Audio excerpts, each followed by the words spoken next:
Hello, this is City of Stevens Point, Director of Public Works, Scott Badoon, and this is a recording of the public informational meeting for the 2023 road resurfacing project. This recording was made after the fact of the PIM on February 15th due to a technical difficulty at the meeting. I'll start with some introductions of staff that may be important during this project. Myself again, Scott Badoon, Director of Public Works. Also, Joe Skabinski, our project manager. Joe will be the boots on the ground, so to speak, during the project to be coordinating daily with the contractor. And as issues arise with residents, Joe would be the first line of defense to contact. He knows the ins and outs of what will be going on the day-to-day basis, scheduling, and other conflicts.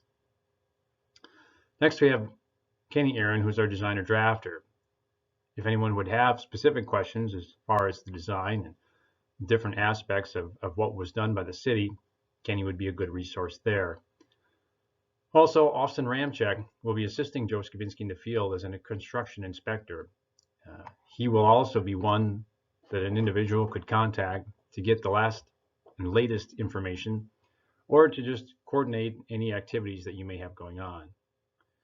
With utility staff, we have Joe Lemke, Director of Utilities, Eric Southworth, Water System Superintendent, and Dan Wojcik, Inspection Technician. These individuals can all be contacted at the utility office if there are any questions related to any utility work. As this is a resurfacing project, there's only limited amounts of utility work being done in this project. However, there may still be some questions, and feel free to reach out to them if you have any. Lastly, as far as the city staff, we have Todd Ernster, Parks and Forestry staff, City Forester. Todd has a wealth of information as far as any of the trees on this project, and I'm sure he'd be happy to help anyone if you have any questions. A brief bit of project description. This project consists primarily of the replacement of existing pavement. This is a resurfacing project, and we will be addressing the pavement needs throughout this area. With the installation of new pavement, we will be installing concrete curbs along the radii of each of the street intersections. These help to preserve the pavement and help to also be visual cues for traffic to keep motorists from cutting the corner too sharp, which ultimately damages the pavement and causes washouts in the shoulders. One of the changes we will be implementing here is a slight realignment of Indiana Avenue between Bush Street and Yvonne, as currently the road is not centered within the right-of-way. This will adjust it more to the center. So ultimately we can fulfill the rest of the improvements we're looking for, which would be on the next item, swales to address some of the stormwater management. So throughout this project area, we will be reestablishing or installing new swales along both sides of the roadway. One small utility component we will be including in here is an installation of some storm sewer along Bush Street to address an historically problematic area. In addition, we will be replacing the mainline water valve manholes with valve boxes. This update shouldn't impact anyone as far as any water service. This slide is just a representation to illustrate project limits.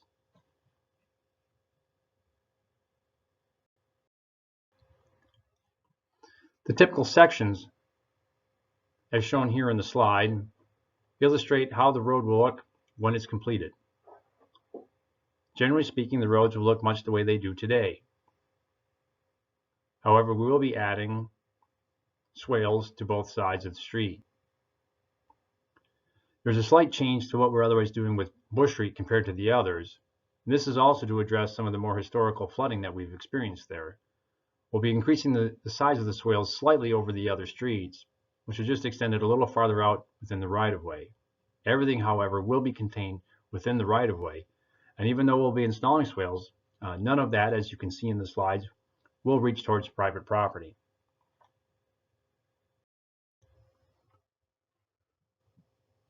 The project schedule is yet to be truly defined as we don't have a contractor for this project, but as of February here, the public informational meeting, we'd be looking forward towards March to finish up the project design and get that project bid. So we'll be looking for a bid opening and contract award sometime in March or possibly early April.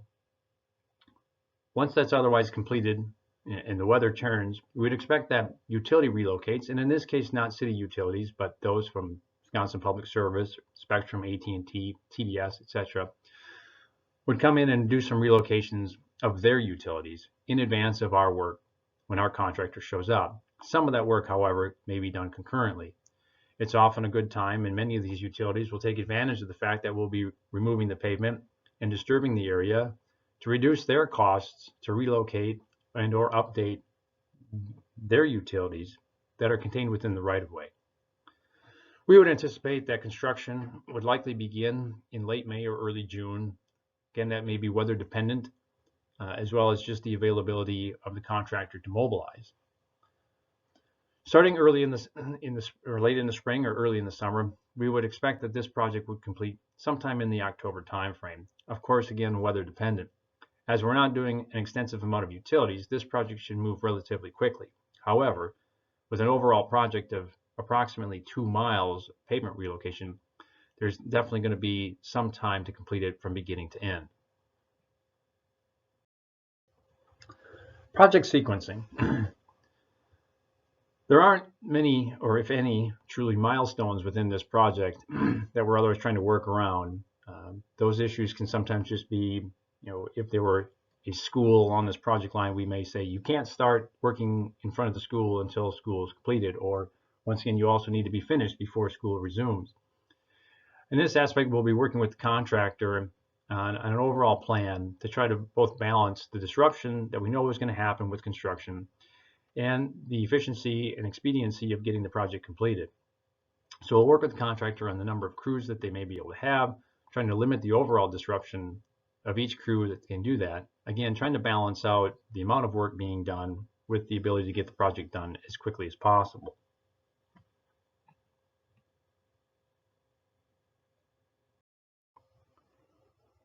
The next few slides I have are related to frequently asked questions. These questions, if you received the letter from the city in regards to the PIM, were included in with that letter. But I'll touch on a few things here that we feel we want to draw out a little more attention to. The first is being, will I be able to access my driveway? And if not, where will I be able to park?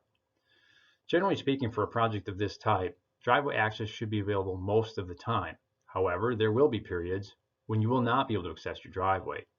These should generally be short, at least during the initial parts of construction. However, the longer times of disruption will probably occur later on in the project when the driveways are being reestablished. Predominantly, it really depends the length of that interruption on the type of driveway you have. We'll be replacing existing driveway approaches that are asphalt with asphalt and those of concrete with concrete. Asphalt goes pretty quick. Vehicles can drive on it as soon as the asphalt cools. However, concrete needs to cure, and that time can last up to a week. So if you do have a concrete driveway, at that time when the concrete driveway is being replaced, just be aware that you may have several weeks when you will not be able to access your driveway. To allow for parking when you can access your driveway, we will allow for parking on the street overnight, provided it's a legal parking area. The next question is regarding assessments. And at this point in time, we don't plan to assess for any of the work on this project. What could be assessed on this project would be new curb and gutter, of which there is some being installed, and new storm sewer, again, of which some is being installed. However, at this time, we feel that the reasons for those installations are specific enough that we don't consider it necessarily a general improvement towards those residents, but to address specific issues that we otherwise have identified historically throughout this area. Next, and actually a very important question that we want to ask everyone, is just regarding whether that you or someone you know may have a mobility impairment. This is something that has really come up in the last few years more and more as our projects get larger and larger. It's hard to not run into someone that may have a special needs. And we just want to know about that so we can try to make accommodations for that individual. So if you do know someone or you yourself have a mobility impairment and you might need to arrange for certain times to get out to a vehicle and make sure that you have access. It says, please let us know and we'll coordinate with the contractor to make as reasonable accommodations as we can to ensure that you can do that. Another question we receive often is regarding mail delivery. What happens during construction? We anticipate with this project that temporary mailboxes will be used during construction. That's otherwise just based upon historical projects that we've had and what we've been instructed to do with by the Postal Service. Ultimately, it is the Postal Service who makes that decision. If they feel comfortable walking the routes, then we just continue things and nothing should change. However, more often than not, when there's equipment in the road, they choose not to do that. So we anticipate that there will be temporary mailboxes. We don't know exactly where those mailboxes will be set up at the moment, but as we get closer to it, residents will be sent a letter notifying them when that temporary mailbox will be, where that temporary mailbox will be set up, and when to anticipate using that mailbox. What about garbage and recycling during construction? It's always a good question, and sometimes we do have to make some changes. However, with this project, given the type that it is, a resurfacing project, we do anticipate that we'll be able to utilize the existing automated garbage trucks throughout the project. Should something change, we will send notice to residents with any changes to procedure or time and let them know of that. But until then, we should anticipate that nothing should change. The next question, will there be any outages or interruptions in utility services during construction? For most residents, the answer to that is no. But there will be an interruption for some, and that is related to the storm sewer installation in the vicinity of Bush in Indiana. In order to fit the new storm sewer in there, it will be necessary that we relocate the existing water main. When we have to do that, we'll need to shut off that water main, and several people, depending upon exactly where that shutoff needs to occur, will be impacted by that. That should be a relatively short-term interruption, and you will be notified in advance. If, however, throughout any of this project, you haven't been notified and you do have an interruption in any of your services, a backup of your sewer or your water isn't working, please notify the utility department right away, as that would be not planned within this project, and it's something that we can otherwise would have to investigate to come up with an answer. The next question is regarding any of the private improvements that may be within the right-of-way, such as irrigation lines, pet fences, or other landscaping. Anything that is within the right-of-way, we ask that be removed by the property owner. As our contractor comes through, it's important that they have the ability to do their work unimpeded. So if things otherwise exist there, such as irrigation lines, they will otherwise work through that, which means that it will be damaged. And unfortunately, the city can't take responsibility, nor will the contractor, for any of the repairs. This also includes for several residents there that have concrete, asphalt, or gravel parking areas adjacent to the roadway. With the installation of swales, these parking areas will be removed and swales will be reestablished. Now, regarding concrete or anything in the right-of-way, we wouldn't expect that would possibly be removed, because our contractor will take care of what needs to be done in those instances. But for things such as pet fences and irrigation, we would ask that you have those removed. The city will come in before this project commences and identify where the right-of-way is, so you otherwise know to how far back to remove those items. However, if you have any questions between now and then, and you have a concern over where the right-of-way exists, please call our office, and our city surveyor would be happy to help you.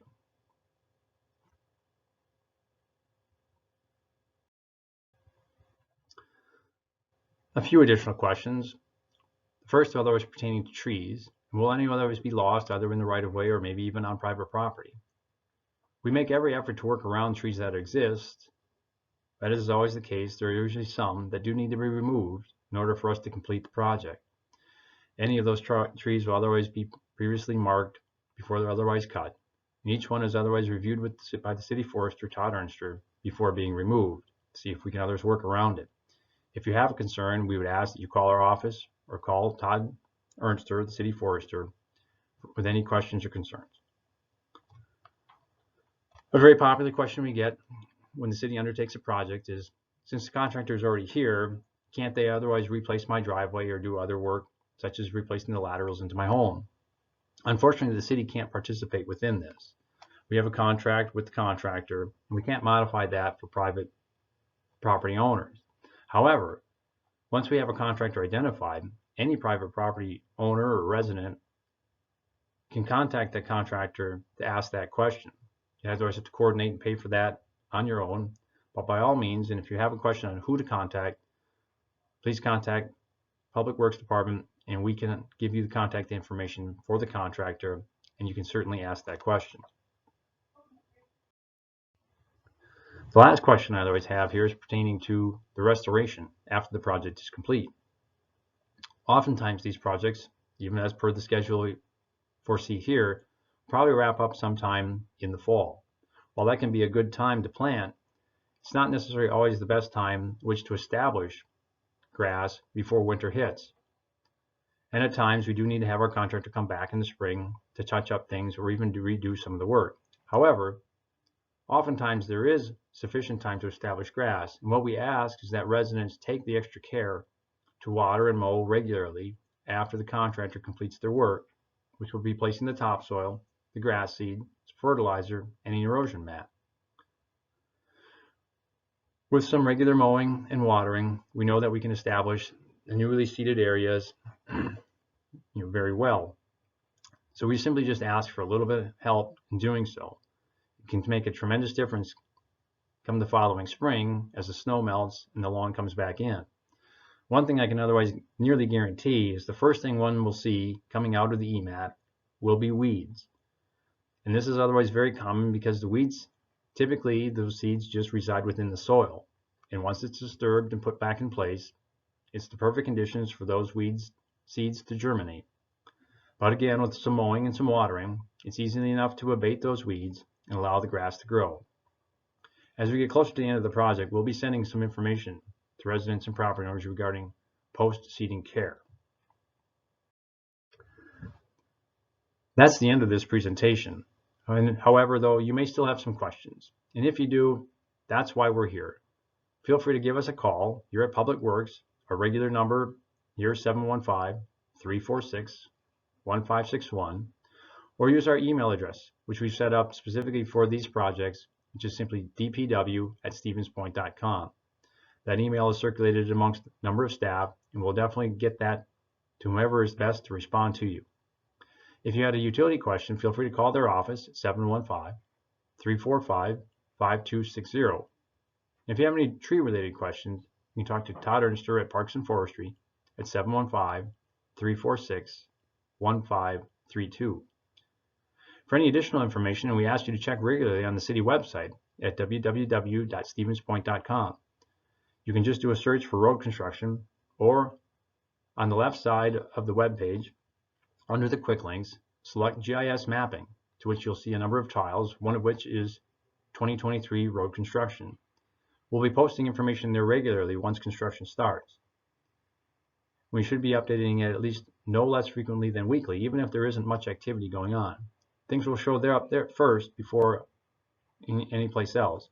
Every letter that is sent throughout construction will be posted there first, and changes that may otherwise occur will be identified there as well. So we ask you to check it frequently for the most recent and latest information regarding the project.